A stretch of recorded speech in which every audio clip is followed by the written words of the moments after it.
Hi, everybody, and welcome to this edition of Fruit for Thought. I'm James Mathison. I'm your host today, and I'm one of the lead facilitators here at the Oranges Toolkit.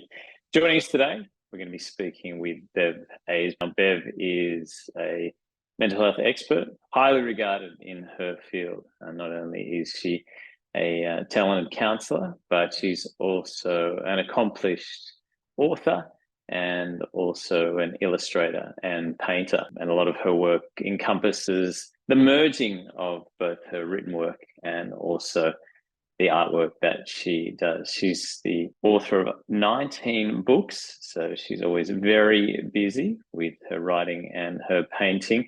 And some of those books encompass things that are very close to our heart when we talk about well-being and workplace well-being, things such as dealing with panic attacks, depression, anxiety, stress-related disorders.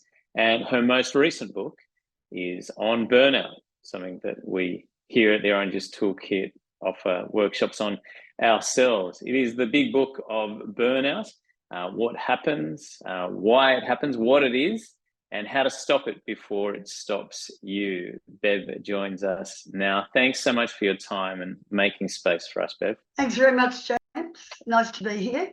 So let's talk about burnout. You wrote this book, but at the same time, you weren't yourself immune from burnout, and the synergy of writing something that was so personally connected must have been quite a challenge. All of my books are written from lived experience, and unfortunately I took this one a bit too far. I started the book and then spontaneously decided to open an art gallery at the same time, which was kind of dumb, really, in terms of the amount of effort that was required to do both. So consequently, for the first time in 30 years, and all those books, I actually had to ask for an extension on the deadline because I really was going into burnout trying to get this book done. And so what was the catalyst beyond that? When did you realise that this was something that you needed to speak about and needed to help people guide themselves through? Well, I think particularly in this current climate, people are really pushing hard. You know, there's a lot of fear and uncertainty about the future. There's a lot invested in putting all my eggs in one basket now in case something happens. Going through COVID really threw everyone for a loop. And I think most people have taken on more than they can handle, which I would say is the bottom line definition of burnout, is where your well-being is put aside for the sake of some quest or goal or achievement that you think is important. And, you know, as a result, everything is in jeopardy. Your health, your emotional well-being, even your job satisfaction goes out the window for a start. So there's some big questions that need to be asked when you get to that level. And can you tell us how people sort of differentiate between just feeling overwhelmed or exhausted or overworked and start to head down that path of actual burnout? What does it look like for people? Well, I think the first two that you've outlined are telling you that you're already in burnout. If you're overwhelmed and exhausted, you know, what's left? But I think the things that you might start noticing is a change in temperament for a start, that you might be more irritable, you're more reactive to people, you're triggered by even fairly inane comments. You're not sleeping well, you're not eating right, you find that you're stressed all of the time. So, I mean, burnout, it's a difficult one to quantify. It really is essentially up to the person to recognise that things have gone too far. Unfortunately, they tend to do it too late. And so they've already undermined their ability to function in a lot of ways. But, you know, to speak personally, there was a couple of times when I just burst into tears when I was trying to set up an exhibition at this gallery, and, you know, the frames hadn't arrived on time and I couldn't get them up in time for the opening, and it was like do or die. And I just went into complete meltdown. I mean, that's not normal.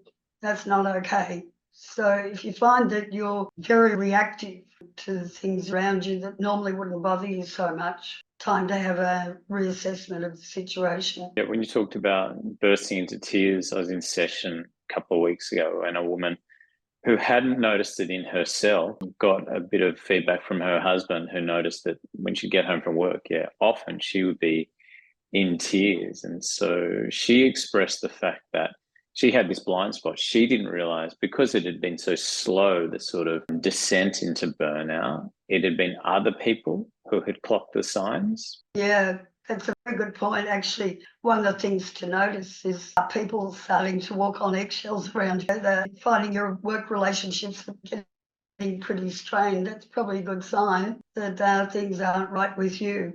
May not be anything to do with your work or others, but, the tension that you're radiating, like a sort of irradiated force field. We all know that someone walks into a room, you can feel the vibe straight away. So just be aware of how people are responding to you. One of the parts of the subtitle to your book is "Who Gets It? Who Gets Burnout?" And I imagine, from learning a little bit about your story, trying to open a gallery while writing a book after already written, almost 20 books, you might have a particular personality type that might be more susceptible. But talk to us about that idea. Who does get burnout? Who, me? Little old relaxed me. Type A, here I am, owning up to that. Type A is the kind of personality they find it very hard to relax. In fact, relaxation, asking a type A to relax is the equivalent of asking them to, stick a hot coal up their nose or something. It's just a foreign concept to a type A. They've got to be active, they've got to be involved, they've got to be doing something. Everything is a project. So type A is described as driven, restless, high achieving, competitive. They're great workers because they give it their all, but they're very hard on themselves as a result. You can't really get a type A to change their spots. That's just how they're going to be. But there are ways to for a type A to learn to adapt to a different way of being, which might even be, to make everything a project, which they do, is how relaxed can I be this week? How laid back can I be about this? What can I prioritise here? And to do it very systematically, so it becomes something that fits within their mindset, and something that they can apply themselves to that's actually helpful to them, rather than constantly with the foot on the accelerator, which is very typical. It's also very typical for people of type A personality to fit into the anxiety mold, and very prone to anxiety. So there's a lot of overthinking, a lot of predictive thinking, which is, what if, and usually sort of worst case scenarios are at the foreground of their what if questions, rather than possibly good outcomes. Just even shifting the thinking around, what if I'm sort of laid back about this and it actually all works out okay? What if I do the best I can without pushing myself and I still achieve what I set out to do? That's an example of changing that kind of thinking. So we know type A Apologies for the personalities. voice, it's going. That's all right. Are quite susceptible. There are certain industries as well that are more susceptible. I know people who sort of gravitate to perhaps caregiving spaces can be susceptible because they put so much of themselves into what they do. Yeah, I did a whole section in the book on the role of a carer, which is not necessarily a vocation that someone chooses. They might find themselves in that situation. But yeah, often people who are in a caretaking capacity are very compassionate, kind people, but they don't always look after their own needs. And, the equivalent to that is, the instructions you get from when you go on a plane is essentially that if you are a mother and you have a child, or a parent and you have a child, you use the oxygen mask first, because you're not going to be able to help the child if you're out of oxygen. So the same sort of applies to anyone who's in that sort of caring capacity. You're not going to be of much help to anyone if you're completely exhausted in the process. No matter how kind-hearted you are, you're not doing anyone else a favour if you push yourself too far.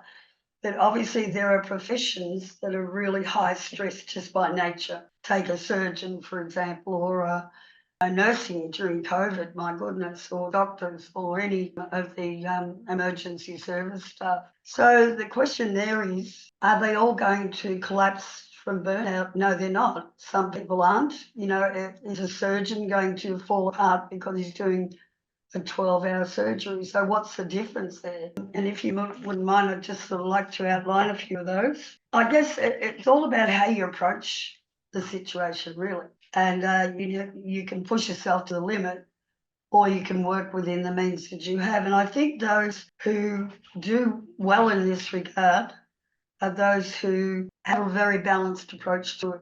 They give their all to their job, but they also section out their life to incorporate adequate caretaking aspects. And that would include spending quality time with friends or family, enjoying downtime, eating right, getting enough sleep.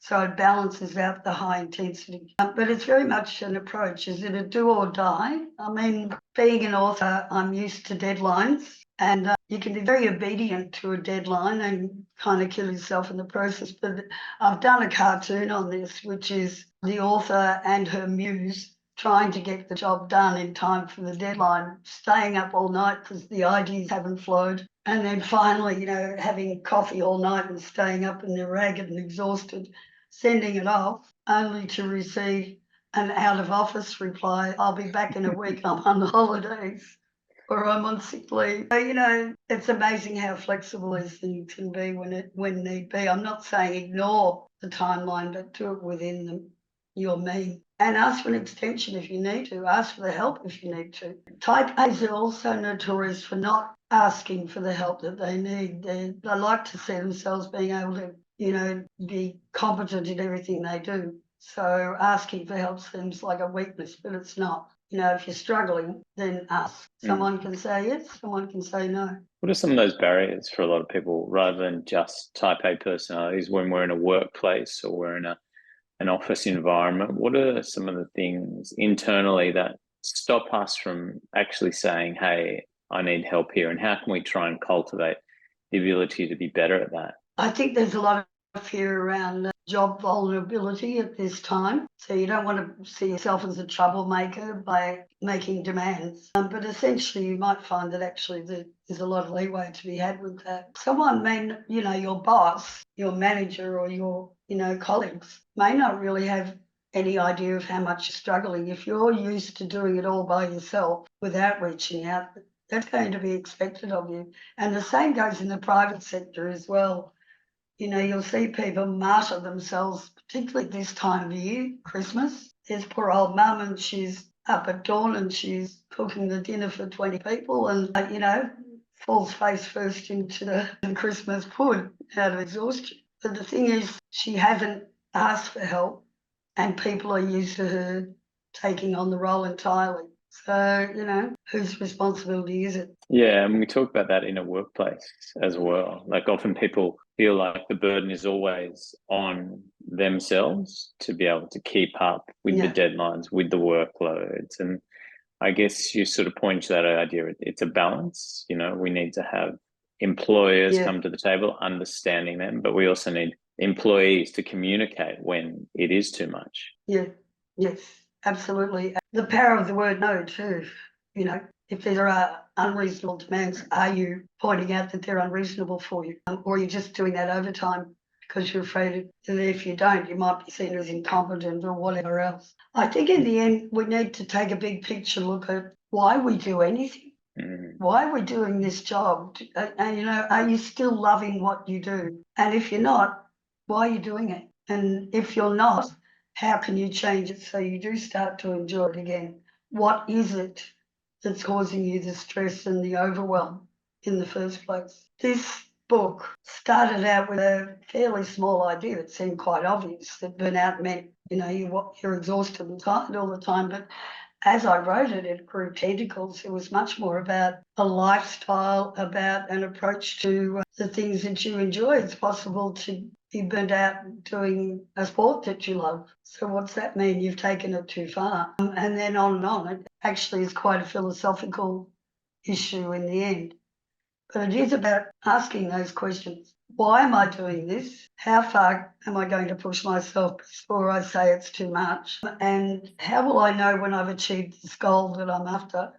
And will I be well enough to enjoy it when I actually get there? So, there is only now, really, that's important. And the future is always and as always has been uncertain. So if you get to a future that throws you for a loop and you've spent all this time worrying about it, where was your quality of life? It's really pertinent, and that's kind of why we wanted to speak to you this time of year, early December, mid-December, as we head into the holiday season, because there is this idea of end of year burnout. Like, people have clocked maybe a few weeks ago, maybe a few months ago, that they've hit the wall, but they've just convinced themselves that they just need to get to the end of the year and limp over the line.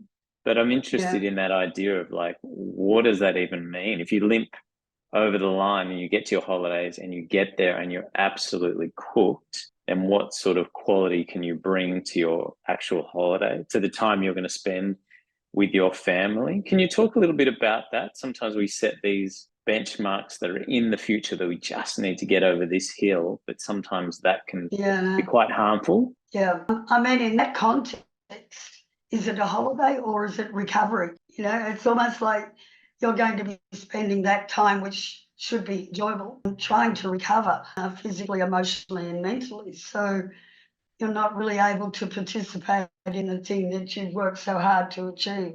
So, look, we all get caught up in the end of year stuff, the deadlines galore, to do with Christmas. I've got to get that posted, I've got to get that board, I've got to, round out this project, I've got to have those meetings. I think we just need to get a bit real about it's one day of the year, and a couple of weeks off, or a week off at the most. And how does that fit in with the enjoyment that you're supposed to be having as a result of all this harder time that you've put in? So again, it's what's good for me, really, because you are all you've got, and if you're not looking after you, then nothing really is worth it. It's also probably a reframing for a lot of people of how they look at holidays and maybe weekends, rather than just getting to the weekend and trying to get over the week, or getting to the holidays and getting over the year. It's becoming more proactive in how they look after themselves and take care of their own well-being. Yeah, I think unfortunately in most cases there's not a lot of personal responsibility. We can blame burnout, we can blame our job, we can blame the government, we can blame whatever for the circumstances that we find ourselves in. We're actually, we have put ourselves there. You took that job by choice, so why don't you make the best of it? I'll go back to that point again. Are you loving it? Then why are you doing it? So I think that's a really good barometer for how well you're travelling in general. Am I liking where I find myself? And if I'm not, then what can I change, rather than expecting outside factors to change that for me? And so maybe people who find that concept of, like, it's my responsibility a little bit too intense to deal with initially, maybe it's more just starting to think about, there are things that I can control here, and starting to think about what they are and what I can do about them. Yeah, sure. I mean, you can control how you think about something. Mindfulness is one aspect where you're not so much entrenched in what's coming at you as you're absorbing yourself in what's coming at you. So an example of that would be that you give your full attention to what you're doing in this moment, rather than projecting forward to the whole to-do list that's awaiting you after that. So that means really noticing what you're feeling, thinking, sensing with your all five senses. A very simple way to do that is to do the dishes, like, what do I smell? What do I feel? What am I seeing? What am I hearing? I wouldn't recommend tasting if you're doing the dishes, but it's bringing your full attention to the thing that you're working on in the moment, rather than worrying around the whole list that you might have to do afterwards, because that takes the stress out of it, and it places it, you move on to the next thing. So it's one thing at a time in this moment. I think for me, going through very severe anxieties I did, one of the lifesavers was the wonderful magic of list making, and just quietly working off that list. And that might include not just job related things, but what can I do for myself today? How can I make this about work, rest and play, and put that on the list? half an hour in the park at lunchtime, just staring out of the window for a little while, just taking a break. Maybe do a little meditation, whatever it is, it just makes it flow much more easily. Yeah, so finding things that work for you with your environment and the time commitments you have, just to make sure you nurture yourself and fill up your cup, I guess. I think that experience was a bit of a wake-up call for me that, I'll proudly say I'm 71 now. Thank you for saying I don't look it. Not a day. Thank you. But, the body, the mind is still a 30-year-old's, but the body is not. And that's the reality of the situation. And as much as I love my work, and my work is very much a satisfying thing to me, I need to slow down. And it's come to that. And, there might have been, when I was approaching that burnout situation, a denial of that, or a refusal to accommodate that reality, because that would be an admission that maybe I couldn't go on the way I was. But I'm not going to go on the way I was, because it wasn't very good for me and I wasn't enjoying it. And they were two things that I really loved doing, the gallery and the book, but it was either them or me. So I chose the book with an extension. The gallery had to go. Can we talk very quickly about this idea of saying no? I mean, when we asked for people to share some questions with you online, a lot of them were around excessive workload and stress in the workplace. And you mentioned towards the start the power of saying no. Can you talk a little bit about how people can cultivate more of that, or maybe get over the fear that they might have, the apprehension to start having that in their vocabulary, and what can be on the other side of that? I'll give you an example that's not in the workplace, but it might speak to people, of one of my gurus, if you like, a very advanced human being who was the picture of peace and grace and love and all that sort of thing. I could never see her becoming angry. And she had to go to a seminar in Paris. This was back before mobile phones, and was being billeted at a place that she had to call before 9 p.m. to be able to get into the building. Otherwise, she'd be locked out. And there was a woman in the phone box who just would not stop talking. And, my friend kept knocking on the door, please, I need to make this phone call. And this very French, that arrogant woman kept waving her away. And in the end, she said she just opened the door, took the phone and hung it up. And I went, I cannot imagine you doing something so aggressive. She said, I didn't do it with anger. And I think the point that she was making is the difference between being quietly assertive and asking for, or, asserting for what you need because it's good for you. And it will probably be good for your colleague or your boss as well, that you're working at your best. So there's a difference between coming in with resentment or expecting rejection or any of those things. You're just saying, you're asserting your needs, to saying what's right for you. And someone can agree or not. And if that's the situation, then you can have a discussion about it. It doesn't mean do or die to bring these things to the table. And is it fair to say when people practice that a little bit more, not only do they get better at saying no, if they're in a workplace, they can start to foster an environment where that becomes normalized? Yes. And I mean, that would be very helpful if managers, or, there were meetings around that, to share if someone needs some support or there's something that they want to hear in a safe environment. So they get good at, saying, well, this is what I need at this time. Yeah, that's great. All right, well, we're almost out of time, Bev. We don't want to keep you too long. But just as a little recap there, the idea of, owning your no, doing things that fill up your own cup, trying to spot the signs for yourself are all important. But before we leave you, what's the kind of one or two short, small go-to things that you try and maintain in your life now to make sure that, you don't head down that burnout path again? I think it's just sort of monitoring how well I'm working my way through the day. If I'm feeling rushed, if I'm feeling pulled in a lot of different directions, that's fine. It's sort of a signal that I'm not in my centre. I think it comes down to just that feeling of, am I in my centre here, or are there things pulling me outside of myself? So it's just sort of coming back to that. How can I feel myself relaxing more? Can I pace this and actually enjoy it rather than feeling like I'm being pushed? And what can I get rid of today? You know, what's not really crucial on the to-do list? Maybe a shorter dog walk will mean that I get that job done. You know, just those little things can really add up about getting through the day with much more ease. And it's not do or die, you know, this is life. It goes up and down. Just to learn to go with the ride rather than being overwhelmed by it. Beautiful.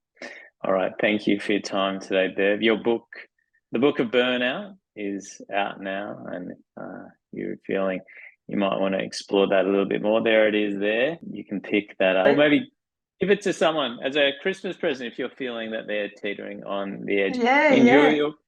Enjoy your break, Bev, and thanks for your time today on Fruit for Thought. And Merry Christmas to everyone. And may it be a nice, relaxed one. Amen.